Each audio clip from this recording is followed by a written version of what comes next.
Can begin. All right, let me get this recording is going. So take it away, David. Great. Thank you, Lisa. And welcome, everyone. It's great to have you with us. You will be getting a copy of this recording. That's why we're recording it.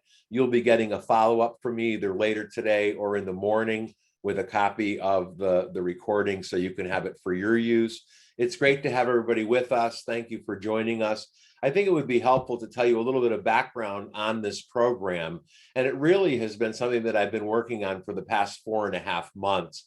This is a journey that I took as a kind of a continuum from last year, when I know some of you attended my Recalibrating Your Leadership Compass program last year, which really looked at how do we need to lead differently in the pandemic. And the continuum of that is really this program, and that's leading in the post-pandemic world. And the example that I think is so important to note here is that we have this opportunity as leaders to be able to influence that, because I believe that leaders are really the sculptors of this. And so again, welcome and let's begin. I'll be taking you through these slides. We will keep it right on track. It's my hope that, okay, hold on, wait a second, there we go. Thank you. I had two different remotes going here. So before we begin, I thought I would share this with you. This graphic, when I first saw it, really gave me that context that I think all of us can appreciate. And that is that COVID has impacted every area of our life. I think we'd all be very quick to agree that that's true. But what it also tells us is that our leadership can impact every single part of our life. And it's my deeply rooted belief, and frankly, deeply rooted hope, that through our time together today, this morning, you will come away with an expanded context of what that means for you, and ultimately how you do that more frequently. So let's go a little bit further. You've read these slides, this type of slide before. This is probably your 400th webinar, or maybe that's a slight exaggeration, but the point is this: you understand these housekeeping tips. I'll simply highlight the last two. Please do interact with chat and the Q&A. The real richness of this program really comes out of your participation. So I encourage you to please get engaged and share your perspective. There'll be a lot of places where we'll give you the opportunity to do that, and we really appreciate it. And then ultimately, this is your time. Enjoy it. For those of you that are not familiar with my work, this is a snapshot of my background. I like to think of it as I've been a student of leadership, a passionate student of leadership for the last 32 years. I've been fortunate enough to have 2 books published. I'm working on the third. I've had over 30 articles published in a variety of different places all over the world, in fact. But the point that's really important to make is that I continue to learn. I think that's part of what leadership is about. I haven't figured it all out, but I am having a really good time doing it. Just a snapshot of the books. The first one, of course, is the Navigator's Handbook. We won't talk about the books at all today, other than right here. The only thing I'll add is that the last book, The Navigator's Compass, is my most current book. And each of you will be getting an electronic copy of that in my follow-up to you later today or tomorrow morning. And you're welcome to share it with others. So that's enough about me. This is a good way to set the stage. This quote from Jacob Hirsch from University of Toronto, I think is a really good guidepost for us as we navigate our time together today. And this is also a good point to tell you that I don't read slides, but my exception to that will be quote slides that we have here, and a couple of other slides that involve the research that was part of that 4.5-month journey of mine in creating and developing this program. But I want to read Jacob Hirsch's quote here. At times like these, the quality, I'm going to say, of our leadership is dependent on how we perceive change and how we're able to navigate or adapt to and navigate uncertainty. And I'm reminded of the fact that so much of this, our ability as leaders, and I know we have a number of CEOs on with us today as well, executive leaders and leaders at all different levels, our ability to create that post-pandemic workplace, it starts with us. And as I said a moment ago, I really believe that we are the chief architects and sculptors of this. And so our capacity to navigate change and uncertainty and set the example is a critical building block of our ability and foundation of our ability to create a post-pandemic workplace that works for everyone, that ultimately allows people to thrive. So there's another point I should make before I go into the goals here. There will be a number of places in the program today where you will find what I think of, what I like to call conversation starters. And I probably should have said that 2 slides ago, because that last slide, the Jacob Hirsch quote, is a conversation starter. And let me explain to you what that means. I believe that the real value of your time investment today is what you do tomorrow or next week or next month with the content that we're going to cover. That's really the value of it. I think we'd all agree that that's true. And I think that one of the things that's important to note is that small steps are better than no steps. And oftentimes it's about taking one part of the program and sharing it with somebody on your team. Maybe it's a quote, maybe it's sharing the quote with somebody on your team and asking, what do you think this means to us? Maybe it's some of the research. You're going to see a lot of research. I did some very deep dive on the research. I was consuming piles and piles of data over that 4.5-month period. And that's the result of this program, is the result of that. But those conversation starters are things that you can use to take back and start that conversation. So this is where I want to take you. I think the most important one there, well, I guess they're all important, but applying the strategies here is important, developing a strategy for applying it, which is one of my hopes and goals, of course. But I think the last one is of a special importance, and that is think, share, and learn. And our ability to all get something valuable out of this, I think, is really dependent on, to a high level, to a high degree, about us tapping into each other's wisdom. And I think I know there's a lot of wisdom on this webinar today, and it's my hope, I think it's my responsibility, frankly, to be able to tap into that. And the way I'll tap into that is by you sharing, by you participating, by you offering your perspective. So please do participate and engage. We really welcome that and appreciate it. So here's the first place where I'm going to ask for your input beyond that opening question, that prep question or icebreaker question. And that is, what's one thing you would like to leave with today? So we have Lisa, our navigator here, and the chief producer, executive producer of this webinar. She's going to help me track the chat here. So why don't we use chat just to start off? We'll have opportunities to unmute and share your input verbally, but let's just get some feedback. What's one thing you hope to leave with from this webinar today? So go ahead. I'm going to start looking at, I'm going to thank you. Hi, it's good to have you with us, Tim. Thank you. What's one thing you would like to leave with? Okay. Okay, new ideas, new strategies, a golden nugget or two that I can share with my team and others. Thank you. Yeah, thank you very much, Cindy. Okay, Gino, thank you. Glad you could make it, Gino. Sorry for the disconnect on the dates, but I'm glad you could make it. Thank you. Yep, new ideas, preparing for the post-pandemic world, a different perspective. No worries. Thanks, man. I appreciate it. Okay, great. So these are some things that we're going to cover. It's my hope that we'll get to the end of this program and you will feel that each of those things that you hope to get out of it will in fact have been met. So thank you very much. Let's go on. I'll take you to the next slide. I have to get out of that so I can go to the, I've got new batteries in this. So what the research tells us, this is going to be one of those exceptions where I read the slide. So, so much of this was coming from the place of saying, we know that we have to recalibrate, right? That my theme for 2020 was recalibrate. And that's how that Recalibrate Your Leadership Compass program came about. It was looking at how do we need to lead differently? And while I believe there were some things we needed to do differently, I think the bigger calling, the bigger opportunity was for each of us as leaders to really reevaluate who we are as leaders, to take the time out to assess our influence, to assess how we show up and what the impact of that influence is on our teams and our organizations. And so this year, my theme is reimagine. And so last year was recalibrate. This year it's reimagine. And it's reimagining our organizations. It's reimagining our leadership.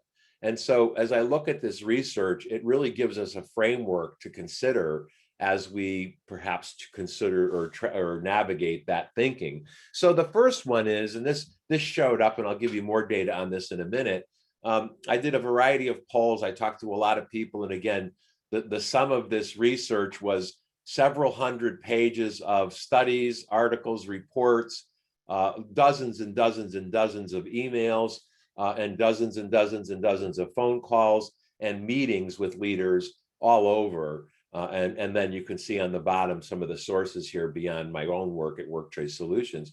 But one of the things that I think we can start with is that conventional thinking, at least from the research that I've done, tells us that the post-pandemic world might not exist until late next year or even later.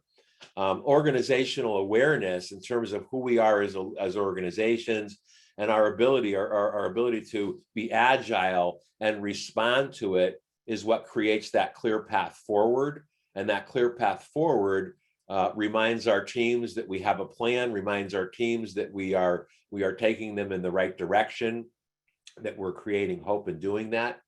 Employee burnout is a crisis right now. Employee burnout and mental health, I think specifically, need to take center stage. And I'll give you some context. So number one, I am not a mental health practitioner. That's not who I am. I do happen to do a lot of work in that space with mental health providers and nonprofits. I also served on the board of Mental Health Connecticut for just over 5 years, and I'm just actually on a sabbatical right now from that position. And so from everything I'm reading and from what I know about this, I really believe that we are in the middle of a mental health crisis like none of us have ever seen before, particularly from an organizational development and leadership and executive perspective. And I think that some of the data that you'll see in just a moment really reinforces that. But I think it represents the opportunity for us as the stewards of this, as the architects and sculptors of it, to be very mindful and deliberate about how we respond. And one of the ways we respond, of course, is helping to remove the stigma that exists and has existed for so very long about this topic. And we'll look at strategies more on that for later. But being authentic and transparent is so critical. Engaging employees in reshaping the culture, being able to respond and rethink how performance is measured, being able to really think about the fact that our policies and procedures need to be modified in many cases to reflect these new realities. And a few, I think, pretty shocking statistics include that maybe as many as half of your employees are expecting to be able to be remote for some percentage of time, whether it's a day or 2 or 3 a week. We don't know. It's different for every organization and probably for every employee. But I think it's a really important factor to consider. And another one that I found kind of shocking was that as many as 20% of employees have said that they're willing to lose their job if vaccines are mandated. And there's a lot of stuff happening out there. I'm keeping up with it. I consume a lot of data every week. I have lots and lots of sources that feed me this data. And I'm seeing a lot happening around that. And I'm not so sure that the mandating it is the best option. I think what I'm seeing lately, particularly over the past couple, 3, 4 weeks, is a lot around incentivizing the whole idea of vaccines. But that's different for every organization and I think for every employee. But I think it's something to be mindful of, particularly in the context of you may be met with that resistance, and it's something that you need to be prepared for from an organizational perspective. And then finally, that people first culture driven by shared values and purpose wins the race. And that's something, frankly, that I've known for at least the last 20 years.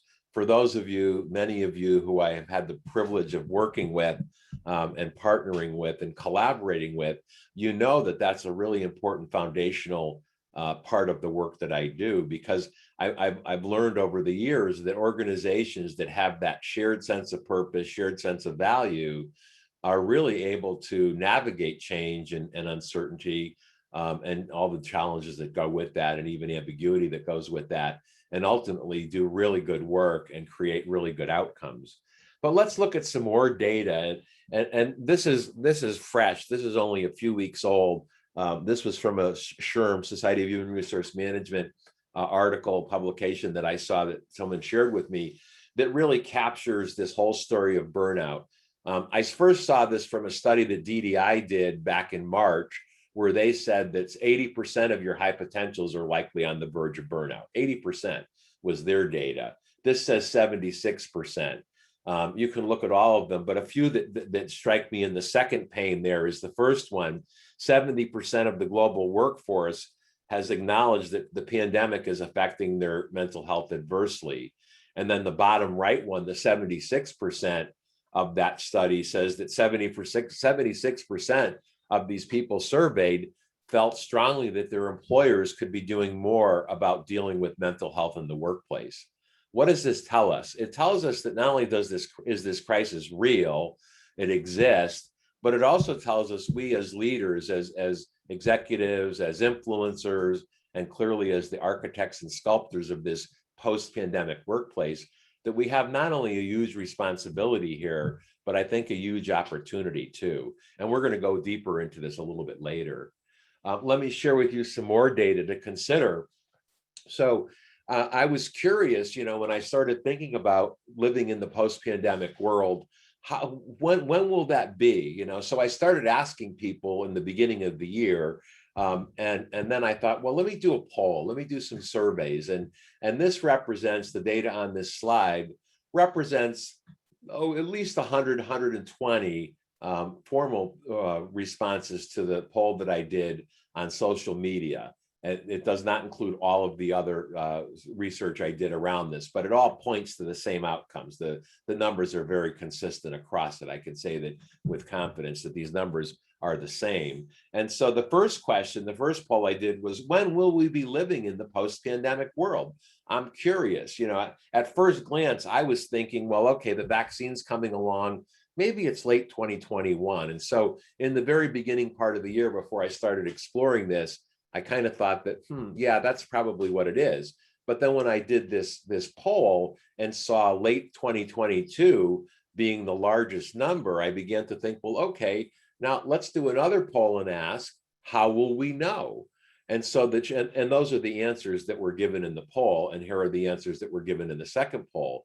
So number one, it's too complicated to predict. I thought herd immunity would have been very high, followed by majority of workers are back. I thought that this would be less likely to have the too complicated to predict as such a high number. But just out of curiosity, Lisa, what did we have for a pattern in the opening kind of icebreaker question? Does it echo this, or did we have anything different? Yeah, well, I just collected all the information and put it in the chat for people to read, but 2022 is definitely the lead runner. We had at least one thinking 2023, and then I love the answer of, I don't think it's a time, but it's a feeling, and it will likely be when this new normal becomes muscle memory. I love that answer. Yeah, well, I'll tell you what, I did this program yesterday for one of my state agency clients here in Connecticut. I had about 45 leaders, and this same question came up, and we did the chat response too. And one of the responses that I thought was very interesting was maybe never. And I thought, well, that's sure not very hopeful, but it's another perspective. But I think here's something else to consider. When we look at what this will look like, we have to begin to think about how will it shape our organizations, and what does it mean specifically for us? And whether it's 2022 or beyond, I think there's good reason for us to be thinking about, again, how do we shape that? And so I'll take us to the next slide. And this is where I'd like to get your input. And I want you to feel comfortable to unmute. You can raise your hand and Lisa can unmute you, or you can do it. I trust that you'll do it. That's fine. Or you can use chat. But I think it would be very helpful to get your input on what are the indicators that will tell you that your organization is operating in the post-pandemic world. What does it look like? So let's just start with that first question. What does it look like? What indicators will tell you that your organization is operating in the post-pandemic world? Let me go to chat. So go ahead. I'm going to track this. No more Zoom. I love it, Ada. That's a great one. Yeah. The lack of fear, right? Okay, how about that? No more Zoom. No, that we won't be remote anymore. Yeah. What else? What are some other indicators that will tell us that we're living in the post-pandemic world? New message coming in. Okay, we can gather together. I love that. Wouldn't that be nice, right? Increased productivity. Yep. Consumers can get together for events. How about that, right? Josh.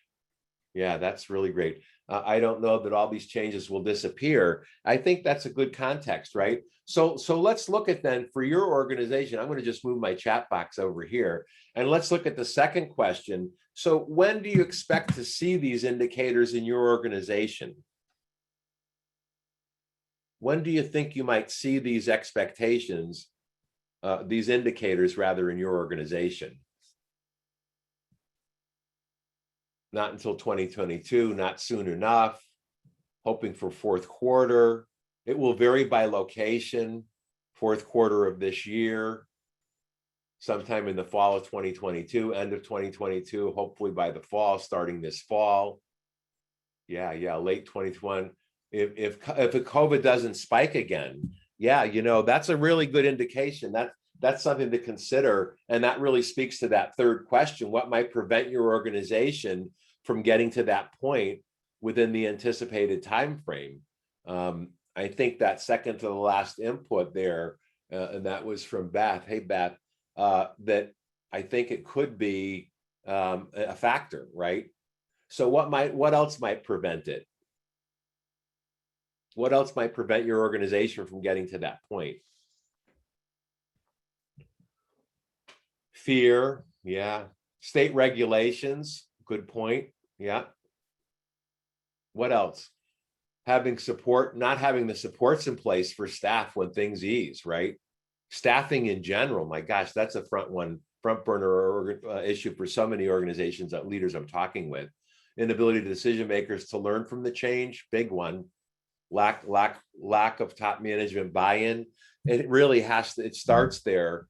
Complacency with working from home. Yeah, all of those. And, you just made me think of something. Earlier this year, I was facilitating a CEO roundtable, and I know I've got a few of you on here today. You'll remember this story from Kent, where we were talking about how will we know we're living in the post-pandemic world. And one of the CEOs in the group said, it's probably going to be a case that 2 or 3 years from now, we read an academic paper from somebody from Yale or Harvard or Wharton that tells us that the post-pandemic world began in, let's say, late 2022, and we didn't even realize it, that we had actually been living in the post-pandemic world for about a year when we finally see that article.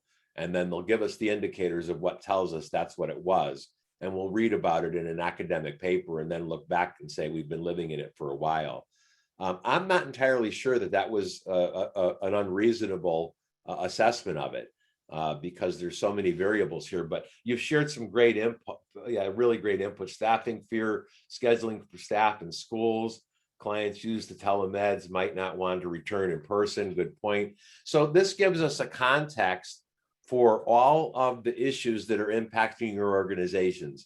And I think what's especially important is to consider which of those, and hopefully everybody got to see that chat and the different answers, which are most relevant in your organization. So let's go deeper into it. And so as I began to consider, what is this post-pandemic workplace look like? What is it all about?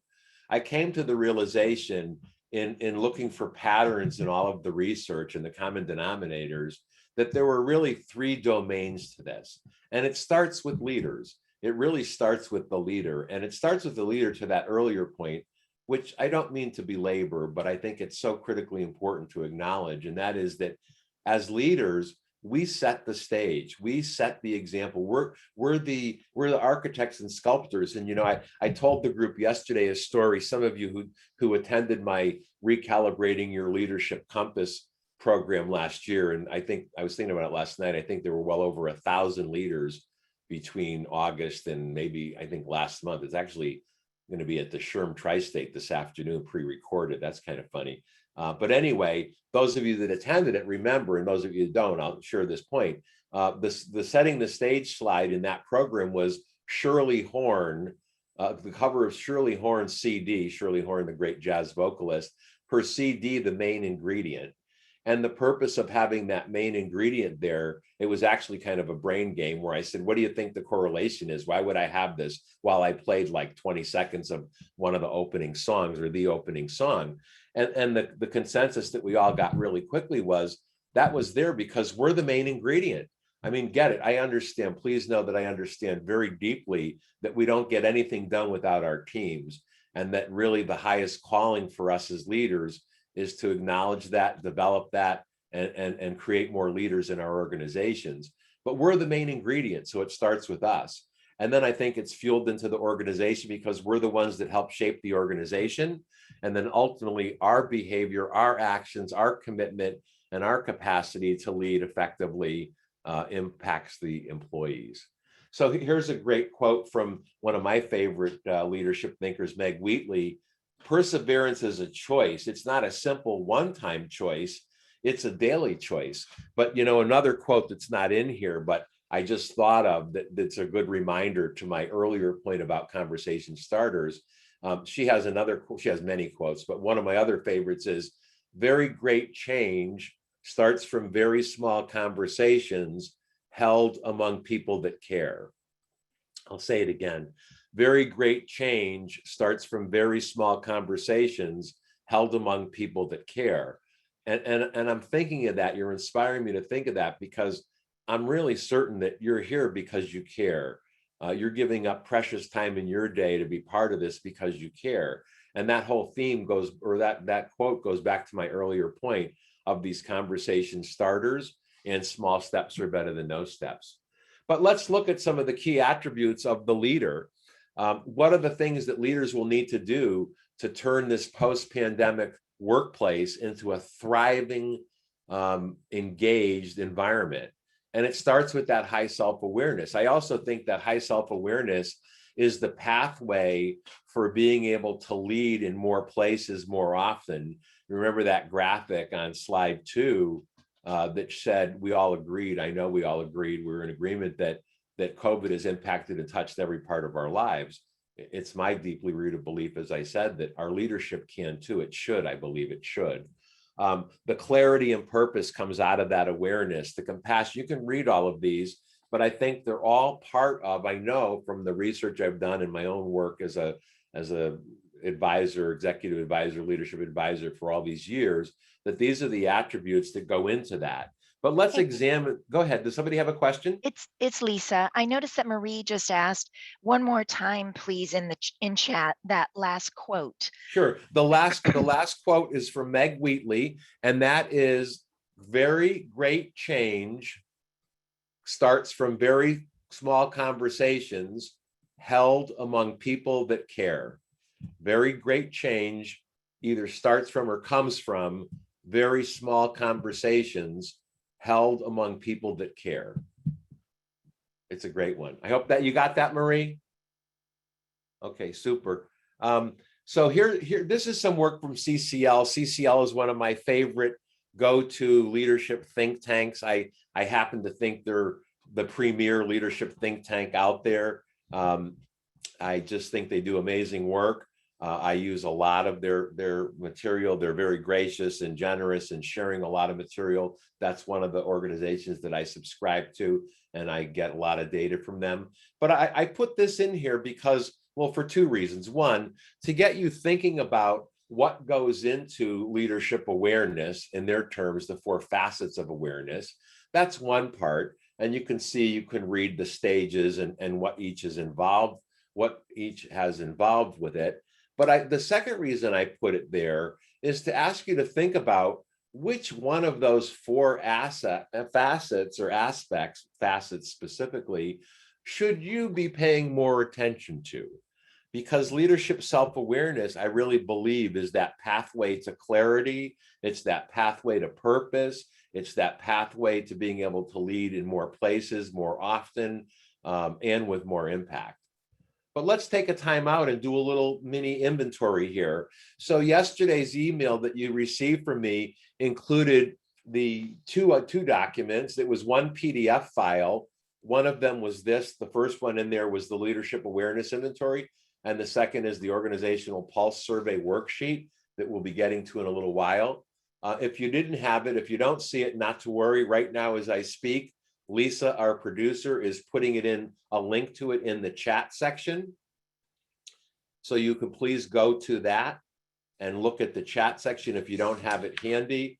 I'm going to just highlight I'm going to highlight just a few of the points on this slide in terms of instructions, and then I'm going to give myself and you a pause for 1 minute, 90, I'll actually give you 90 seconds to go through it with some peace and quiet. So number one, read each statement carefully, circle the number on the rating scale that best describes you. 5 is most like you, 1 is least like you.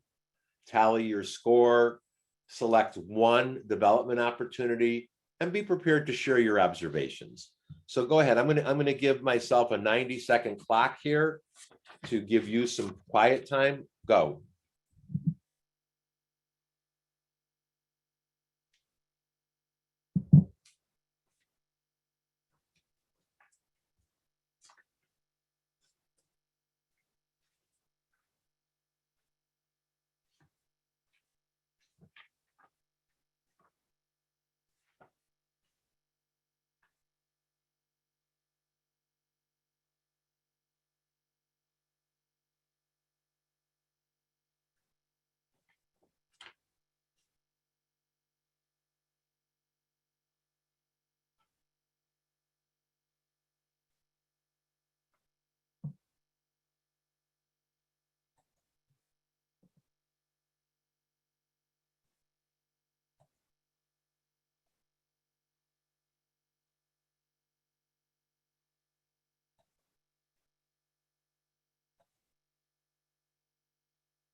Okay, while you're finishing that up, let me just give you a little more perspective on it, and hope that you take this in the context with the intention that it's meant. And that is, I don't really care what your score is. What's more important is that you find one item on there, one out of the 15 items that you as a leader that's committed to being your best for yourself and for all of those around you, pick one that you can work on that maybe you should pay attention to. And you know, as you can imagine, there's a spectrum of response options here. On one end of the spectrum, you could say, well, okay, hey, you know, Dave, I got a 64. Let's go to the next slide. Well, that's not necessarily a bad response, but another response option could be, let me think about where I gave myself the 2 or the 1 or the 3, and think about, what does that look like? What if I'm giving myself a 2 in that area? What's the impact of that? Who does that impact? How does that change my influence? How does it impact my influence? And I think, like so many things in life, the more energy and effort you put into it, in most cases, the more you get out of it. And so none of those response options are wrong or bad, but I think to squeeze as much out of it as possible. And also, by the way, you are welcome to share this with others in your organization. Okay, you're welcome to share any of this with others in your organization. So let's just go on to this self-awareness, self-reflection question. I thought that this would be a good place to be as a follow-up to that inventory, and I'll read these while you think about them. So, as a self-reflection question, what value does a higher level of leadership self-awareness create for me and my team? What can I do in the next 72 hours to expand my leadership self-awareness? And then finally, what's the cost of not trying? You know, I don't want to belabor that point, but this is a pathway. Self-awareness, I believe, is one of the most critical foundational aspects of leadership effectiveness. It's taking stock. It's that self-awareness. It's, you know, that is an element of emotional intelligence, as we all know, a foundational element of it, of course. But that's that pathway to leading with more clarity, more purpose, more places, more often, and I think ultimately with more impact. So let's go a little bit further. Here's some more CCL insight, which I think is very meaningful. It's a really good framework to consider. And it's actually the how do you show up is the question that they associated with these attributes. How do you show up? And for those of you, again, that I get to work with, you know, you hear me say that a lot. How do you show up? You know, I ask myself that. How am I showing up? It's part of my compass calibration technique. Some of you know that one. And it's part of the question, how do I show up? What do I want to be known for today? But these elements of crisis management, crisis leadership, I think really speak to those leadership characteristics and factors that we looked at just a little while ago, starting with compassion. It's that compassion and paying attention to the drivers of what's happening. There's the well-being element of it that we talked about before. That authenticity, that was also part of what the research tells us. Never before has there been a greater need for authentic leadership, for transparency, for even vulnerability at some level. And I know some of you have heard me say this, but I'll say it for everyone's benefit, myself included, by the way, that maybe up until only 5 years ago, you would have never heard me use vulnerability in the same sentence as leader. But I'm here to tell you that, 5 years out, I think it's I think it's a strength. I think it's part of what makes leaders real. And I think our teams need that. They need that a whole lot. There's a trust element that comes out of that. That clarity is a big one with the transparent communications. And then the resolve, I think, is equally important, particularly in being able to communicate the things that we know and don't know in our decisions, and ultimately on how we implement them. Another bit of data that fits really well here between clarity and resolve that I saw just recently, but didn't think of putting it in here because I didn't want this to be an hour-and-a-half program, was this, and that another survey, and I believe this was CCL that came out with this recently, saying that the organizations, the sum of it was simply this: organizations that are not communicating a clear path forward relative to what they're doing in the post-pandemic workplace are creating even more stress in the lives of the people that are part of the organization. That was a source of tremendous angst, where there wasn't a clear communication, particularly from the executive team and the broader leadership team, of course, in terms of what we're doing, where we're going, what we're doing, and how we're going to get there. And so I think that ties in with it very, very well, how you show up. Let's talk about the organization a little bit, and then we're going to take a deep dive into this organizational pulse survey. So there's the awareness and agility, the employee well-being, destigmatize mental health, build connection and community. I think that's one of the big influencers, or a influencer of the mental health issue to some degree. I think it is an influencer, that many of us have lost that connection that happens when we're down the hall, when we have a chance to go to lunch together or run downstairs for coffee together. That sense of community is something that's important, that's missing. And then they're all critically important, but adapting our policies to align with the new norms, I think, is really key. Here's another good quote from Lorraine Lee. This is something where I think all organizations need to be paying close attention to as well, that potentially from her research, that 1 in 4 women are considering either stepping out or stepping back from the workplace. Think of the impact that would have on your organization if 1 in 4 of your women in the organization stepped away or stepped back. How would that impact your strategy? How would that impact your results? It's something to be thinking about for sure. But here's where I wanted to take you next with this organizational pulse activity. This is the second document that was in that one PDF. And I'm going to ask you to take it out. This is a solo activity. You'll be doing this like the other is a solo activity, actually. And these organizational strategies mirror some of the research, the findings that we saw in the beginning, as well as what's really seen as best practice strategies that support turning that post-pandemic workplace into a place where everyone thrives. And that everyone is engaged. And so I'll just highlight these. You can pull that out right now. Lisa is putting it in the chat box too. So if you don't have it handy, there's a link to it in the chat box here. So review each of the 10 organizational strategies, rank the current state of your organization in those 10, with a 1 being what you do really well and a 10 being what you need to do really soon. And really start tackling soon. And then you can read the rest of the scale there in the bottom in the instructions, so that your 1s, 2s, and 3s are your real high strengths, and your 7, 8, 9, 10 are your really important development opportunities that should be tackled soon, that you should address soon. And then be prepared to share your thoughts on this. So I'll go ahead. I'm going to give myself a 90-minute clock, 90-second clock here to allow you to get deep into this. Okay, go right ahead.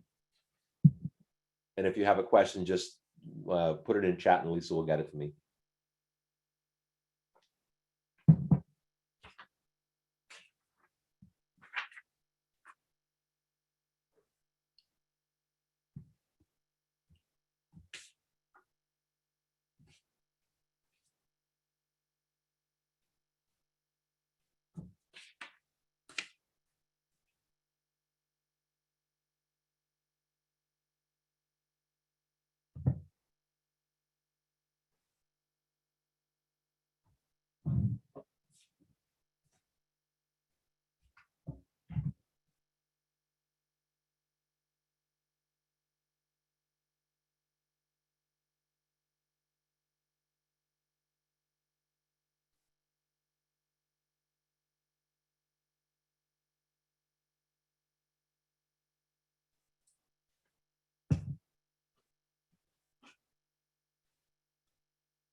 Thirty seconds.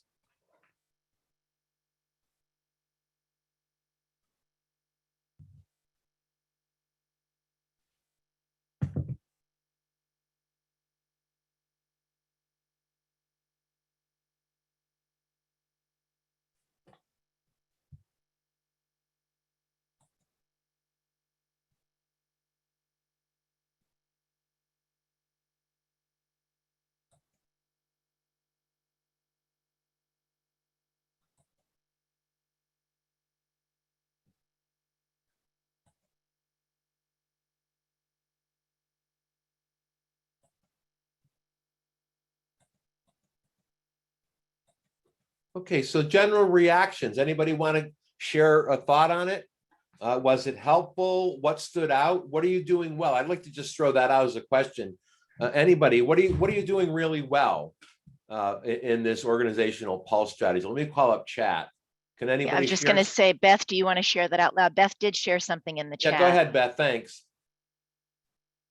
I don't know. She may not. Yes, I thought it was very, we are doing a spectacular job taking care of those that we're involved with. Yeah. We know, and I know this can happen to anybody, but we work with a very vulnerable population.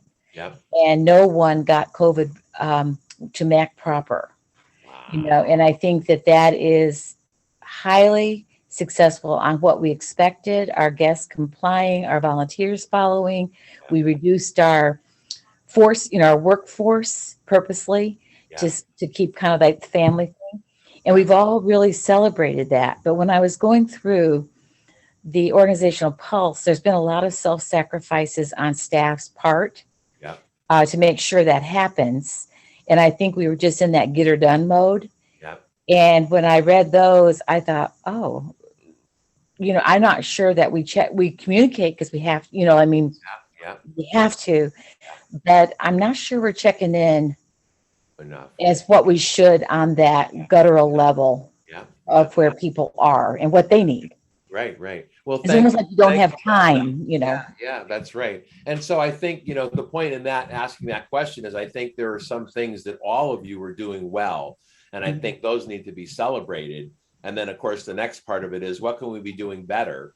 And I think that's where that conversation back to the Meg Wheatley quote comes in, right? Having that conversation. So please. Maybe I'm sorry, David. I'm sorry. This is kind of delayed. I'm wondering if we're afraid to ask. Okay. Well, like maybe that means time off or someone working. Well, okay. But but it's about having those conversations. That Yeah, goes for you, Beth, and everyone else. So I think thanks again for that, Beth. Mhm. So this Brian Moynihan quote, I think, is a good one that reminds us that the critical need to keep our employees well, to keep them mentally healthy, to keep them employed. I think he sums it up pretty well here. It's a good frame of reference. But let's talk about those employee needs, those essential needs that came out of this research. The safety and well-being, the belonging, the connection, I think, is so important. The balance, the values alignment, all of this comes down to what's going to keep them engaged. And also, by the way, I think prepare them for to be able to adapt to the new realities. They're doing it real well already, but let's look at it for the future. And so let me just ask you this. We can use chat or we can unmute.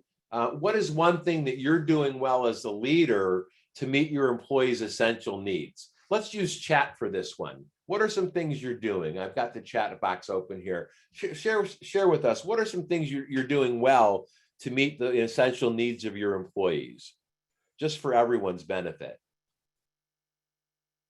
Okay, yeah, communication and transparency. We're trying to get everyone's perspectives. Routine check-ins are really valuable for sure, for lots of frequent communication. Yeah, these are the things, that really drive that clarity and remove the ambiguity, right? Giving them time they need to deal with the mental health issues, making it safe to talk about it, reminding them to use PTO, staying connected. More one-on-one meetings. Super.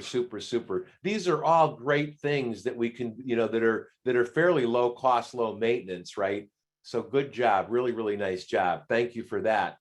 Here's another quote that I think is worth considering, that speaks to one of the points I made earlier, particularly relative to the research, what the research tells us.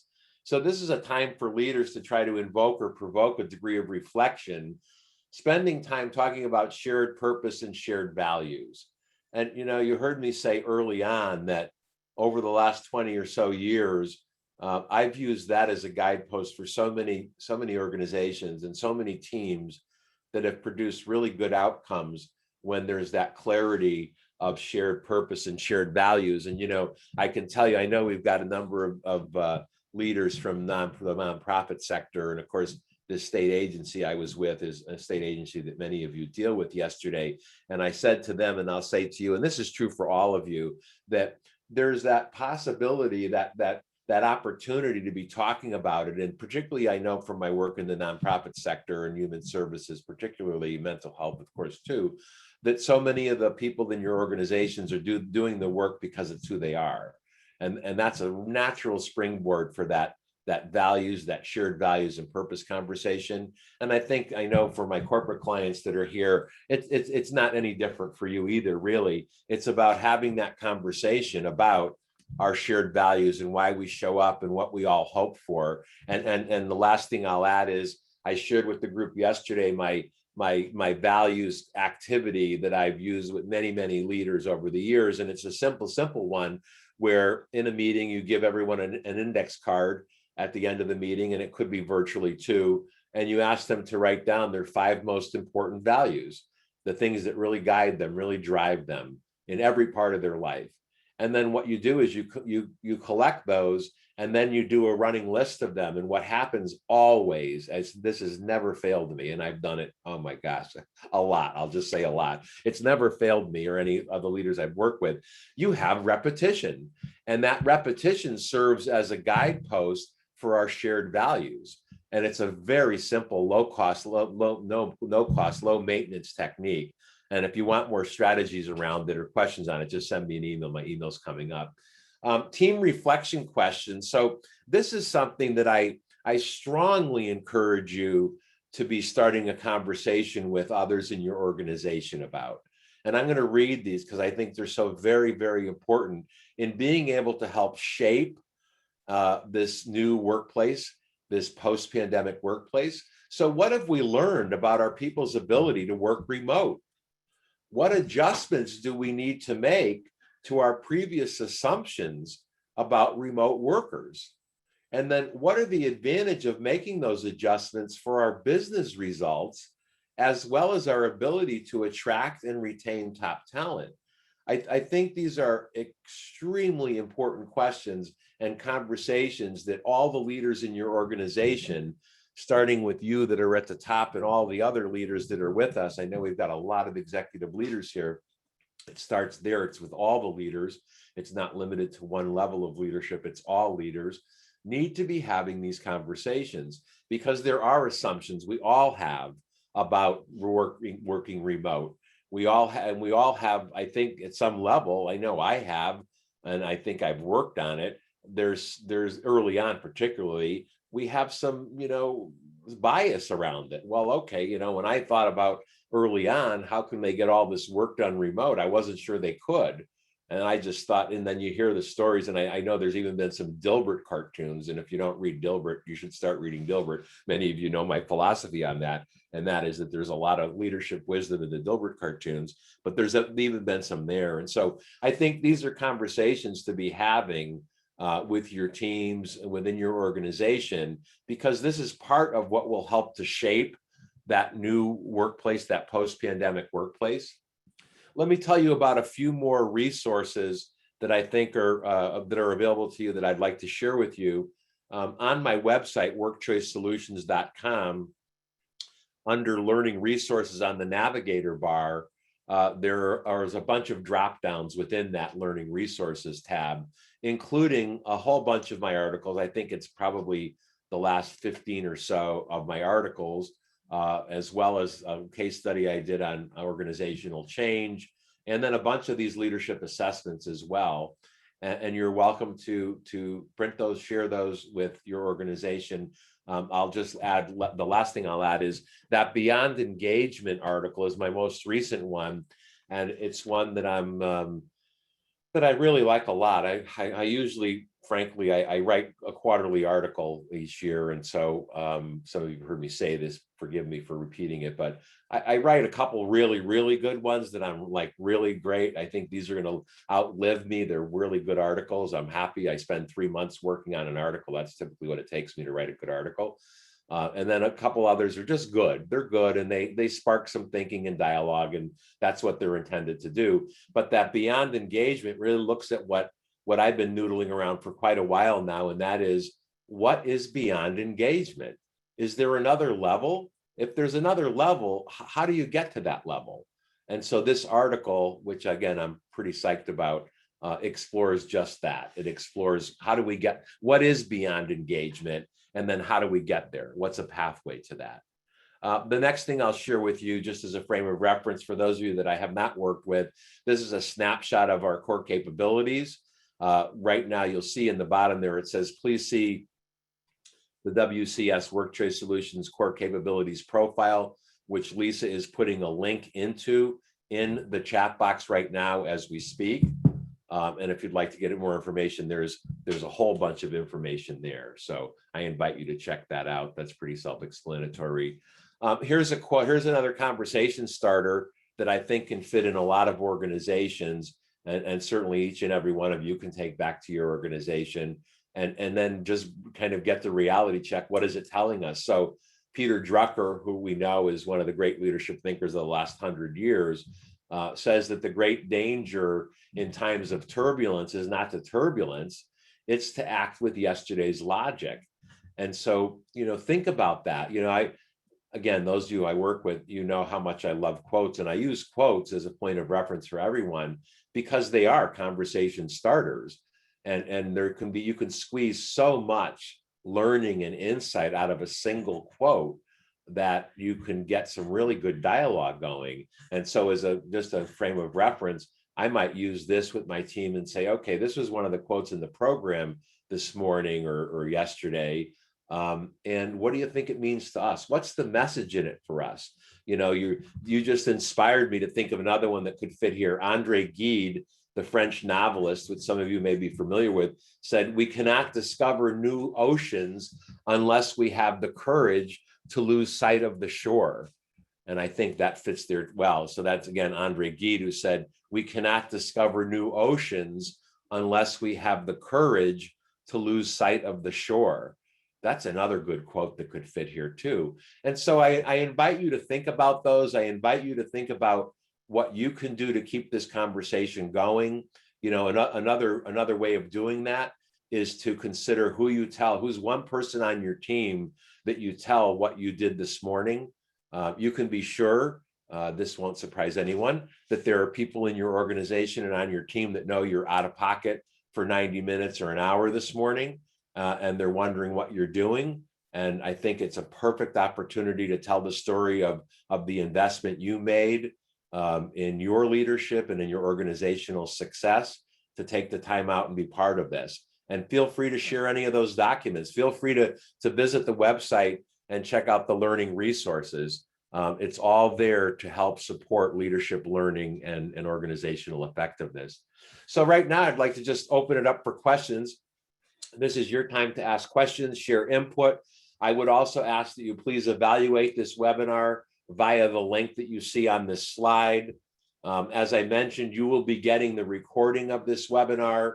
I'm hoping to get it to you late this afternoon, but as I said, I have another webinar this afternoon that's going to tie me up for a couple of hours. And my admin person is a little bit out of the loop today. So you'll get it by tomorrow morning, I promise, before noon tomorrow at the latest. But in that follow-up email from me, you'll also have a link to this here, the SurveyMonkey evaluation of today's webinar, which I promise you will take you less than 1 minute. I looked at it again this morning just to kind of time it, and I think I did it in about 30 seconds just to practice it and make sure it was less than a minute. So it's a real simple one, but we would appreciate your feedback.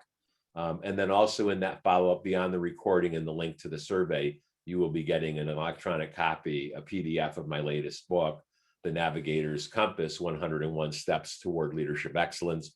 You are welcome to share that with others. So while we have just a minute or two left, let's open it up for questions. I promised that I'd have you finished by exactly 12 noon. I'd like 11:59 and a half would be better, because then you'd have an extra 30 seconds in your day. Compliments of me. But let's open up. I'm going to go to chat, and let's open up chat. What do we have for questions? Questions, anyone? Can I, Lisa, can I take the PowerPoint down and you can still see the chat? Yep, absolutely. Yeah, stop sharing, and then we'll stop be in that sharing my kind of screen. Brady Yeah. Bunch look. Yeah. There we go. Hey, everybody. Look at all those happy faces. Yeah, it's so great. I'm looking at the list of people that are here, and I'm humbled by the fact that you would all take the time out. I'm looking at, I can only imagine the schedules that you have. I have an idea, of course. In some cases, I know what you're dealing with today. In a couple of cases, I know exactly what you're dealing with today. But all of you are really, really busy. And so being able to give me the gift of your time for an hour, it means a lot to me. So thank you. So do we have any other, always good advice? Thank you, Tam. That's really kind of you. Any questions though? Anybody? Any questions?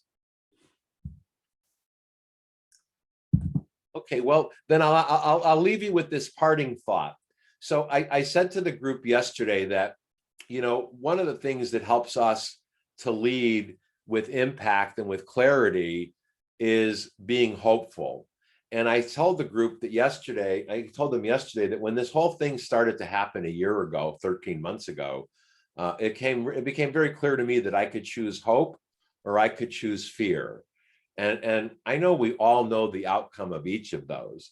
And so I've made a very deliberate effort for every day from the beginning of this pandemic to today to choose hope over fear, because I know how I show up has a huge impact on everybody in my life, whether it's at work or outside of work. And so trying to be deliberate about that is a pathway for me, and I know for you as well, to lead with more clarity, more purpose, more places, more often, and with more impact. So my parting word to you is, again, thank you. I wish you all hope and tremendous success in all of your endeavors. Thanks, everyone. And thank you, Lisa. Thank you so very much, everyone. Be well. Thank you. Thanks.